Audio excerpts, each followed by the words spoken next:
కలుగును గాక. మరొకసారి మన ప్రభును రక్షకుడైన యేసుక్రీస్తు వారి యొక్క శుభనామములో మీ అందరికి కూడా వందనాలు, శుభాలు తెలియచేస్తున్నానండి. దేవుడు మనకిచ్చినటువంటి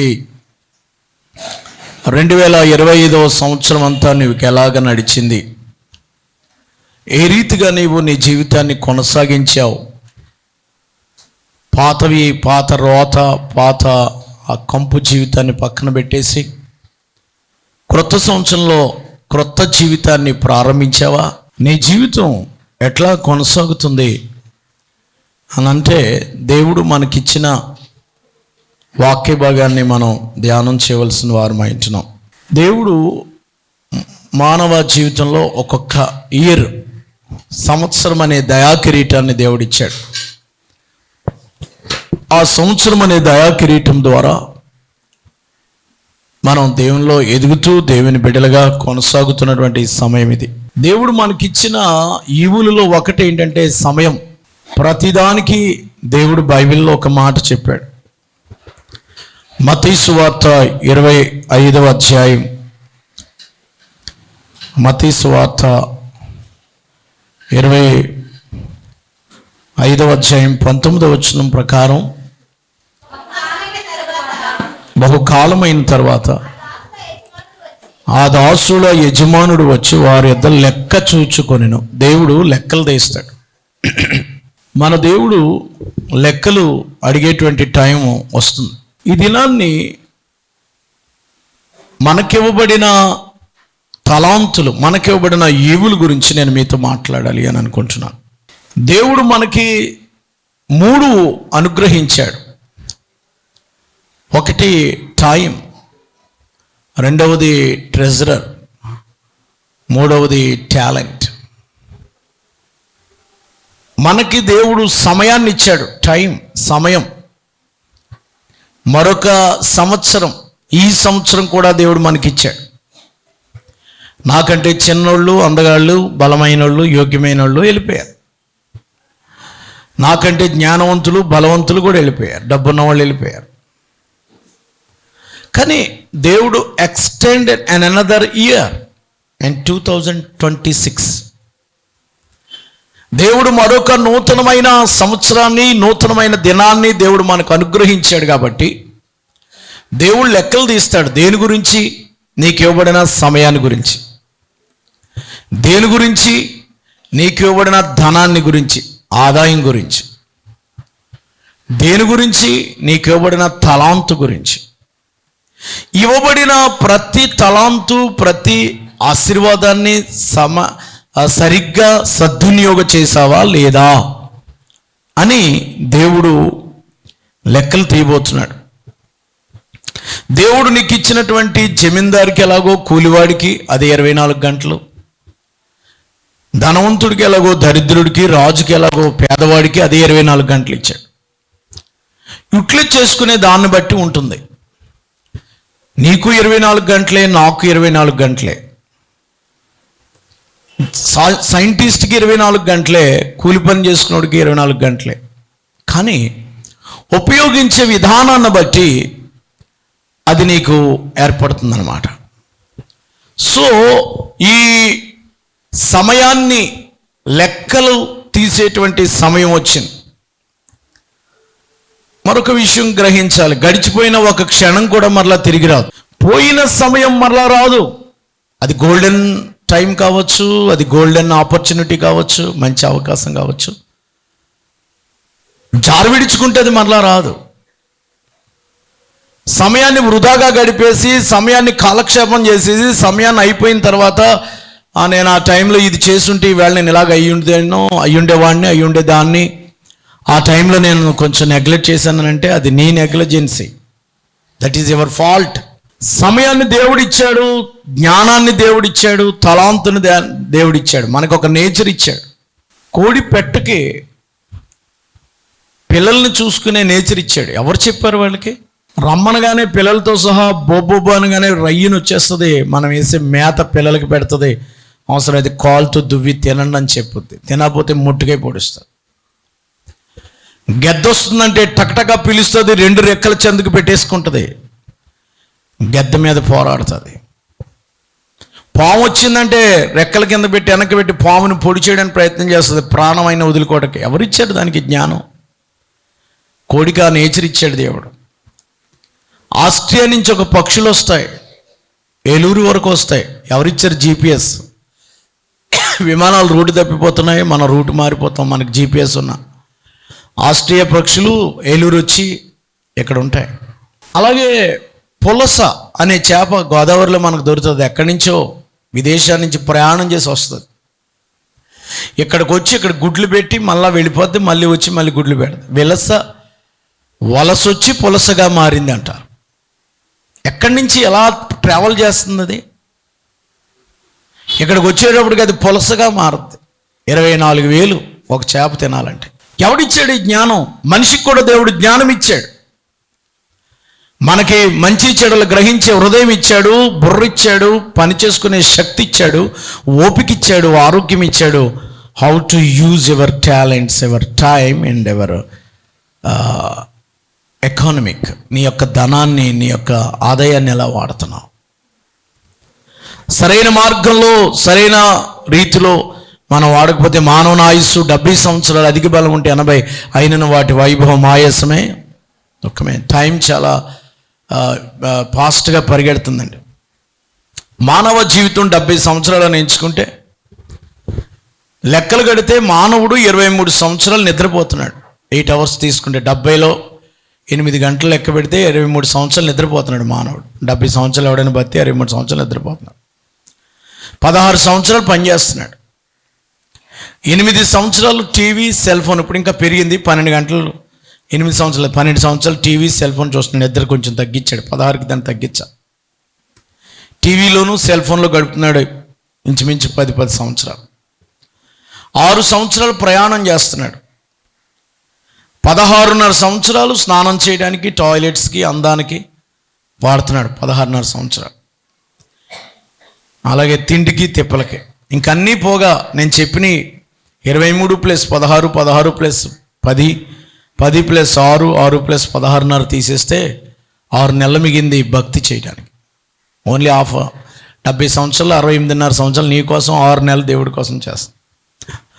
అదైనా 2 గంటల ఆరాధన అంటే 9 గంటల కంటే 11:30కి అయిపోతే, లేదా 12కి అయిపోతే నువ్వు 10కి వస్తావు. 2 గంటలు కూడా పడుతుంది కొంతమందికి అటెండెన్స్. అక్కడ లెక్కలు తీసేటప్పుడు నీకు షార్టేజ్ వస్తుంది. అక్కడ దేవుని సన్నిధిలో నువ్వు గడిపిన గంటలు లెక్కలు తీసేటప్పుడు, నేను 3 గంటలుగా 2.5 గంటలు చర్చికి వెళ్ళాను అనుకున్నావు, కానీ 1 గంట తీసేస్తాడు దేవుడు. అక్కడ నీకు 1.5 గంట వేసాడు అటెండెన్స్ వేళ. రాత్రి ఆల్ నైట్ ప్రేయర్లో ఉన్న వాళ్ళకి ఇంకో కొన్ని గంటలు పెరిగాయి, మీకు కొన్ని గంటలు తగ్గిపోయాయి. ఆల్ నైట్ ప్రేయర్లో గంట లేట్గా వచ్చిన వాళ్ళకి, గంట ముందు వెళ్ళిపోయిన వాళ్ళకి కొంచెం తగ్గిపోయింది.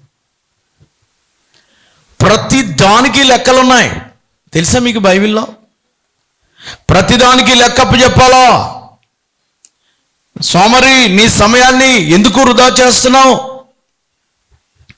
పరిశుద్ధ గ్రంథంలో 2వ కొరింథీయులకు రాసిన పత్రిక 5వ అధ్యాయం 10వ వచనంలో, 2 కొరింథీయులకు రాసిన పత్రిక 5వ అధ్యాయం 10వ వచనంలో ఏం రాయబడి ఉంది?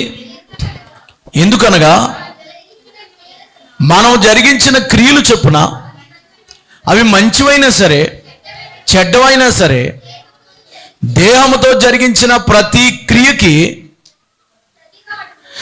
ప్రతివాడును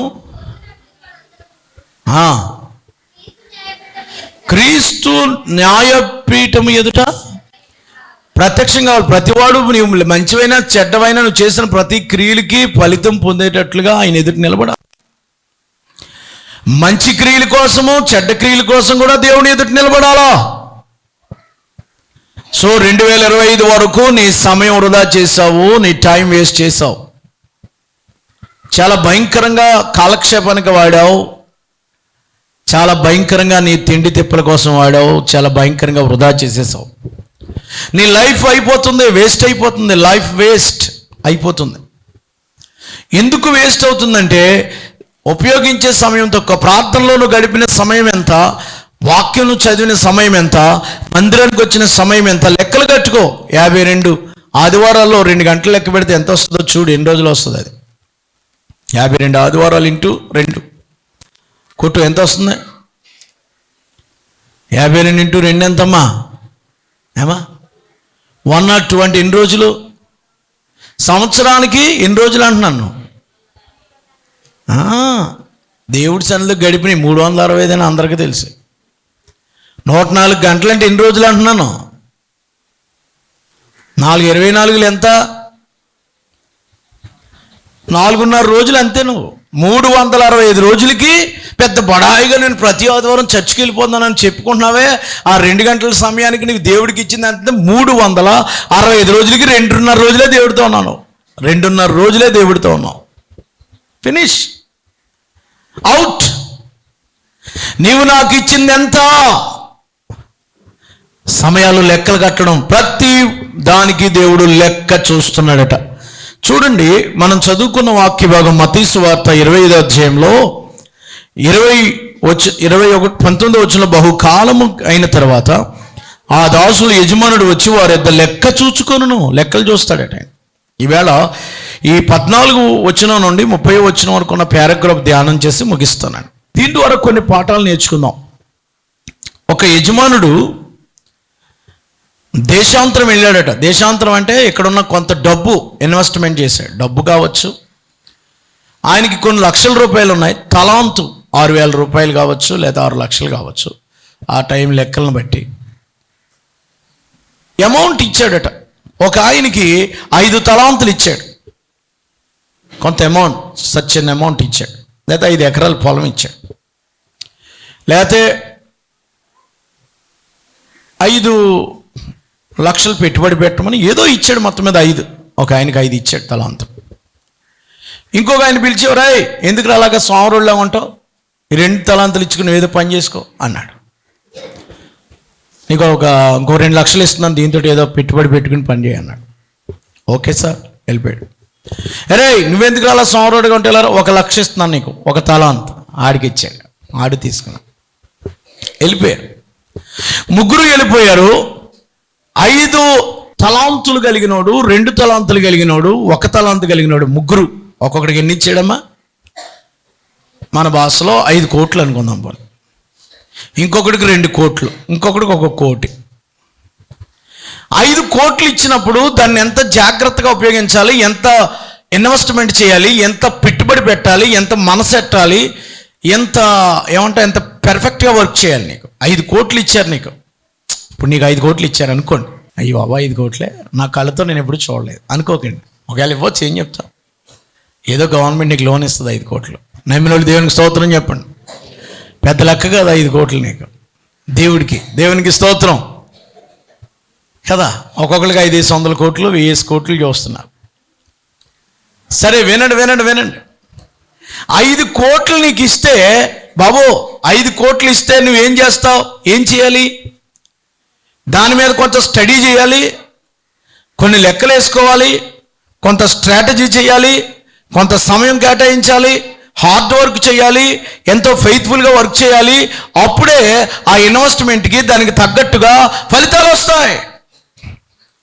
ఇష్టానుసారంగా ఖర్చు పెట్టి, ఇష్టానుసారంగా వాడేసి, ఇష్టానుసారంగా దూబరగా ఖర్చు పెట్టి ఉన్నాయిలే, ఇప్పుడు ఈ సంవత్సరం కాదు ఇంకో సంవత్సరం టర్న్ అవుట్ అవుద్ది, ఇంకోసారి చేసుకోవచ్చులే, నువ్వు సోమరుగానో లేకపోతే లేజీగానో లేకపోతే అశ్రద్ధగానో అలక్ష్యంగా ఉంటే దివాలా తీసే ప్రాబ్లం కూడా ఉంది.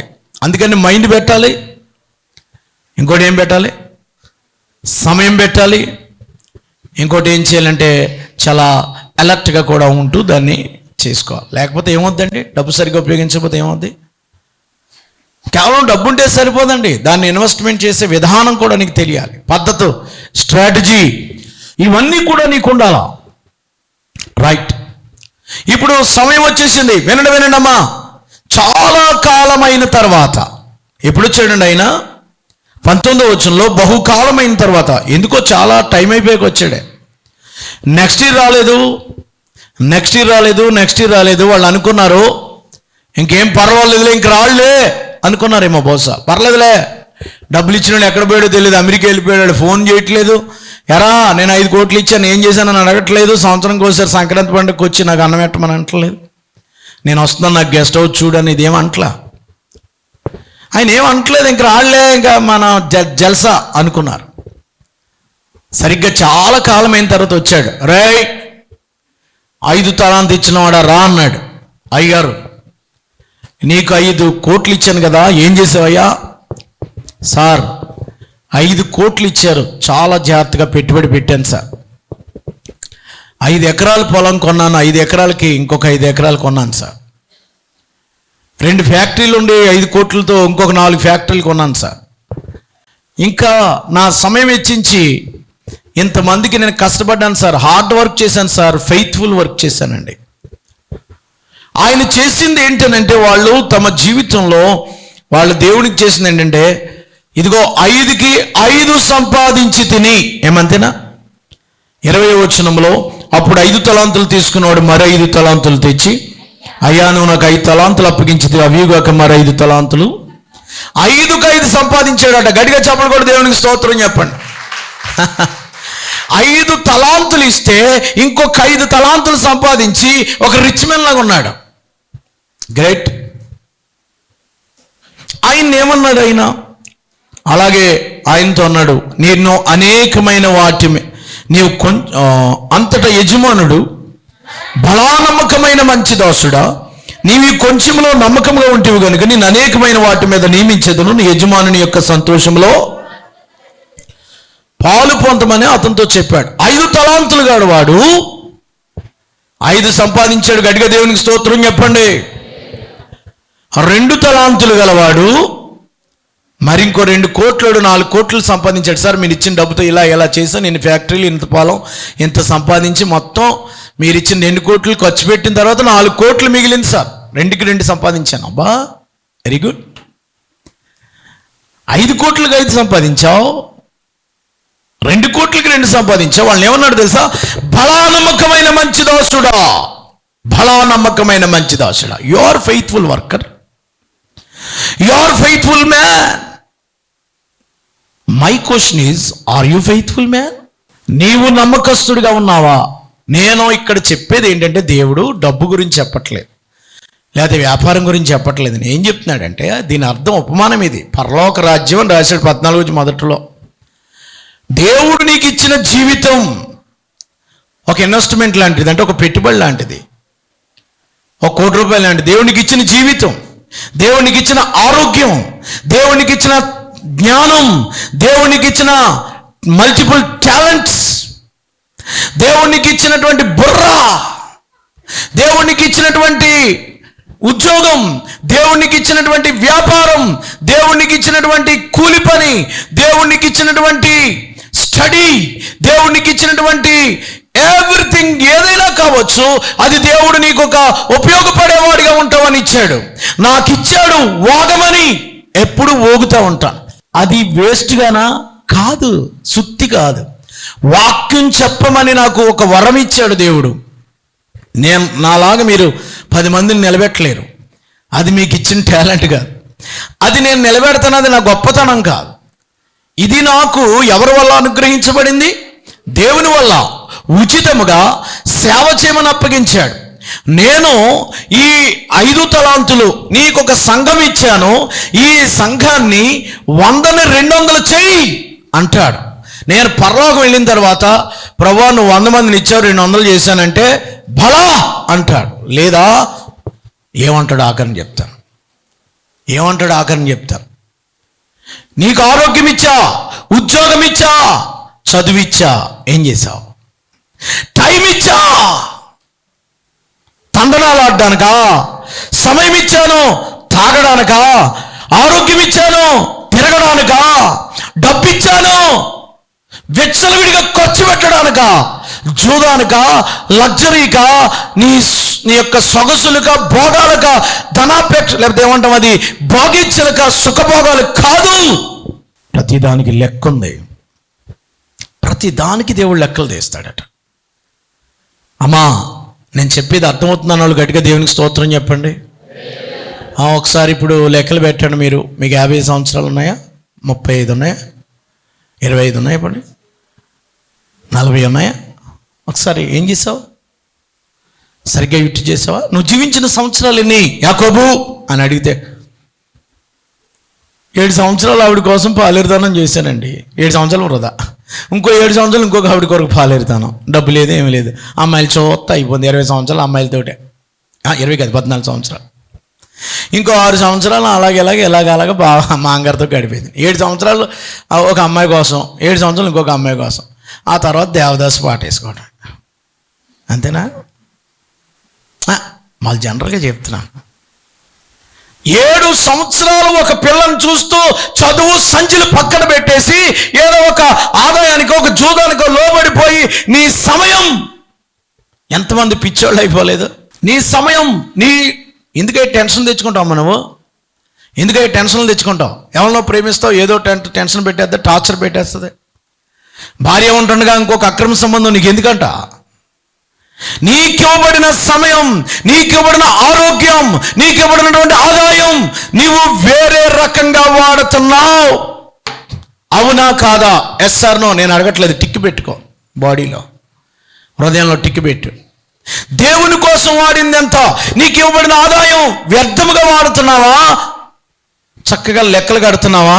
ఒకసారి నిన్ను పరిశీలన చేసుకోవాలని ప్రేమతో మీకు మనవి చేస్తున్నాను. మన సమయం చాలా ప్రాముఖ్యమైనది అని చెప్పాను. అందుకే ముందు మనం సంపాదించే డబ్బు మోసం వల్ల, జోదం వల్ల, లాటరీ వల్ల, లేకపోతే ఇంకో వల్ల సంపాదించిన డబ్బు నిలబడదు. నిశ్చయముగా నీ చేతులు కష్టార్జితం అనుభవించో, కష్టపడి సంపాదించు ఫస్ట్. రెండవది, నీకు వచ్చే సంపాదన ఎంత, నీకు ఖర్చు ఎంత, లెక్కలు వేయి. ప్రతిదానికి లెక్క అడుగుతాడు దేవుడు. ఆదాయాన్ని మించి ఖర్చు పెడుతున్నావా? ఖర్చులు తగ్గించు. లగ్జరీకి వెళ్ళిపోకు. వ్యర్థమైన ఆడంబరాలు, లేనిపోయిన వస్తువులు, వ్యర్థమైన వాటికి పెట్టకుండా మనకి ఎంతే ఆదాయం కాబట్టి ఈ సంవత్సరానికి ఇదే కొనుక్కుందాం, ఈ నెలకి ఎంత వస్తుంది కాబట్టి బడ్జెట్ వేసి ఇదే మనం తిందాం, ఇదే మనం ఉందాం. మూడవది, ఆదాయం పెరగడానికి ఇంకా కష్టపడు, మరేదన్నా నీ జ్ఞానాన్ని వాడి దాన్ని రెట్టింపు చేయి. నాలుగవది, నీ ఆదాయంలో కొంత మిగిల్చడానికి ప్రయత్నం చేయి. ఒక ఇల్లు కట్టడానికో, పిల్ల చదువుకో, పిల్ల పెళ్లికో, కుమారుడు భవిష్యత్తుకో వాడు.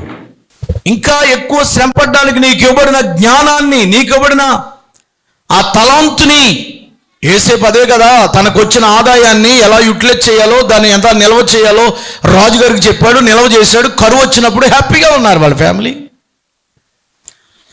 మనకి రేపు 10,000 పడతాయి అని అంటే ఈ రాత్రికి లెక్కలు అయిపోతాయి. మాత్రం సాయంత్రానికి నిన్నే కదా 10,000 పడ్డాయంటే ఇంకా పొద్దున్న బిర్యానీ ప్యాకెట్ ఒకటి తెస్తాను. నీకు ఎప్పటి నుంచో అనుకున్నాను కదా చీర కొనేస్తాను, నేనేమో బెల్ట్ కొనుక్కుంటాను. అయిపోయింది. రాకుండానే ఈ లెక్కలేసేస్తుంటే ఇంకెక్కడ ఉంటుంది నీకు? ఎప్పుడో వస్తుంది అన్నదానికి ఫోన్ రాక్కర్లేదు, రేపు పంపుతుంది మీ ఆవిడ గల్ఫ్ నుంచి అనేటప్పటికి వేళ ఆవిడ 20,000 పంపుతలేదు, తెలియదు నేను 40,000 ఖర్చు పెట్టి కూర్చుంటాడు. ఇంటికి వచ్చాక ఆవిడ అడుగుతుంది, ఏం చేసావు, లెక్కలు చెప్పంటారు. ఇంకెక్కడి అన్నీ నీకే కట్టేసాను అంటాడు. అంతే, అయిపోయింది. అక్కడి నుంచి వాళ్ళ ఇద్దరికి గొడవ జరుగుతున్నాయండి. ఎందుకు ఈ మాట చెప్తున్నానంటే, దేవుడు నీకు ఇచ్చింది ప్రతిదీ కూడా లెక్కే. సమయమును, అందుకే ఎఫెసీయులకు రాసిన పత్రిక 5వ అధ్యాయం 15వ వచనములో, దినములు చెడ్డవి గనుక సమయమును పోనివ్వక అజ్ఞానుల వలె కాక జ్ఞానుల వలె నడుచుకొనుచు సమయాన్ని సద్వినియోగం చేసుకోండి. అజ్ఞానంగా ఎలా పడితే అలాగో ఏముందిలేండి, లెక్క పత్రం లేదు, వచ్చింది వస్తుంది, పోయింది పోద్ది, ఇవాళ ఉంటుంది, ఇవాళ పైసా, లేకపోతే రేపు పొద్దున్నండి పైసా అంటావా? అదేమంటారు కదా, వస్తే పైసా రాకపోతే ఏదో ఐస్ అన్నట్టు. ఇవాళ వస్తే ఒకటి, రేపు వస్తే 2 అన్నట్టు కాదు. దేవుడు నీకు ఇచ్చిన దానిని జాగ్రత్తగా యూటిలైజ్ చేయమని దేవుడు చెప్తున్నాడు. ప్రభునందు ప్రియులారా, ఇక్కడ మీరు చూసినట్లయితే వీళ్ళు 5కి 5 సంపాదించడం ఎలాంటి వాళ్ళు చెప్తాను చూడండి. 5 విషయాలు చెప్తాను చూడండి. అమ్మేనండి, మీరు నిజంగా నమ్మకమైన వాళ్ళ దేవుడు ఏమన్నాడంటే, బలా నమ్మకమైన మంచి దాసుడా అన్నాడు. నువ్వు నిజంగా నమ్మకమైన దాసుడిగా ఉండాలంటే 5 నీకు ఉండాలి. మొట్టమొదటిది వాళ్ళకు ఉన్నది ఏంటో తెలుసా? వాళ్ళు హార్డ్ వర్క్ చేశారు, అంటే కష్టపడి పని చేశారు. రెండవది హానెస్ట్. హానెస్ట్ అంటే చాలా మనస్సు పెట్టి పని చేశారు, హానెస్ట్. మూడవది ప్రాపర్, ఒక క్రమమైన ప్రాపర్ వేలో చేశారు. పని చేసేస్తారు కొంతమంది. కొంతమంది పని చేసేస్తారు. మీకు ఎలా పని చేస్తారు చెప్పినా వినండి. 2 చెట్లు కొడుతున్నారంట, పొలాలు నరకటం అనమాట. నువ్వు ఎక్కువ నరుగుతావా నేను ఎక్కువ నరుగుతానా అని పందెం వేసుకున్నారట. ఒకడు గొడ్డలు తీసి ఆ గొడ్లని పెడి పెడి పెడి పెడి నరుగుతున్నాడు, బలవంతుడు. ఇంకొకడు 5 నిమిషాల నరికి మళ్ళీ వచ్చి కూర్చుని టిఫిన్ తింటున్నాడట. మళ్ళీ 5 నిమిషాల నరికి మళ్ళీ వచ్చి టిఫిన్ తింటున్నాడు. ఈడు 12 అయినా సరే టిఫిన్కి వెళ్ళట్లేదు, ఇంటికి వెళ్ళట్లేదు, కొట్టడమే కొట్టడం అంటున్నాడంట.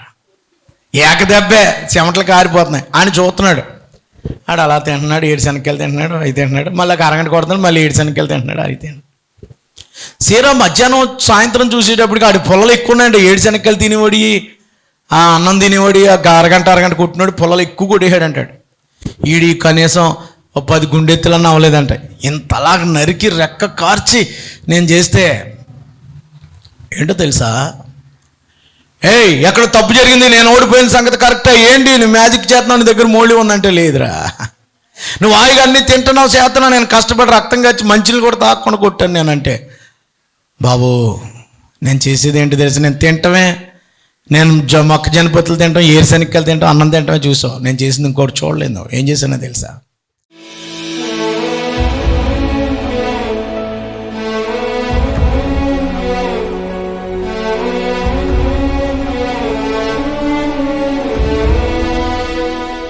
మహాపరిశుద్ధుడైన మా తండ్రి, విత్తబడిన వాక్యం ఫలింపచేయండి.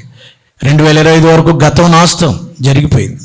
గత కాలం చాలు, రాబోయే కాలంలో భక్తితోనూ విశ్వాసంతోనూ లెక్క అప్పగించవలసిన వారముగాను, మా దినాలు తక్కువ కనుక ఏ దినం వెళ్ళిపోతామో తెలీదు, వెళ్ళిపోకముందు ఉన్న కొన్ని దినాలైనా చక్కగా బ్రతికి లెక్కలు కట్టుకుని చాలా నాయన నమ్మకంగా యథార్థముగా, అలాగే ప్రభువా హార్డ్ వర్క్ చేస్తూ, అలాగే నాయన నీతిమంతుడుగా ప్రభువా ప్రాపర్ వేలో ఫెయిత్ఫుల్గా పనిచేయడానికి సహాయం చేయండి, కృప చూపించండి.